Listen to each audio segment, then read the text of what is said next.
শ্রেষ্ঠ দুটি আমল, এই আমল দুটি প্রতিদিন সকালবেলায় সূর্য ওঠার আগে করতে হবে।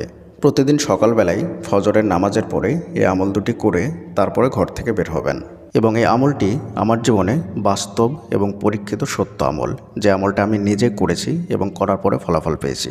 আলহামদুলিল্লাহ, এই আমলটা করার পরে আমার সব ধরনের দোয়া কবুল হয়। কোনোটা একটু আগে কবুল হয়, কোনোটা একটু পরে কবুল হয়। আর এই আমলটি আল্লাহ তাআলা কোরআনের মধ্যে উল্লেখ করেছেন আমলের জগতে সর্বশ্রেষ্ঠ আমল। যাদের দোয়া কবুল হচ্ছে না তারা এই আমল দুটি করে দেখুন, ইনশাআল্লাহ 100% আপনার দোয়া কবুল হবে। শুধু দোয়াই কবুল হবে না, আপনার জীবনে যত ধরনের সমস্যা আছে সমস্ত সমস্যা ইনশাআল্লাহ দূর হয়ে যাবে। আজকের এই ভিডিওটি অনেক গুরুত্বপূর্ণ ভিডিওটি শেষ পর্যন্ত স্কিপ না করে শুনবেন। প্রত্যেককে বলছি, যাদের দোয়া কবুল হচ্ছে না বা যারা দোয়া করতে চান বা দোয়া কবুল করাতে চান তাদের অবশ্যই এই দুটি আমল জেনে রাখা দরকার। এই আমল দুটি জেনে রাখলে দোয়ার জগতে আর কোনো আমল জানার দরকার নেই ইনশাআল্লাহ। এই আমল দুটি করতে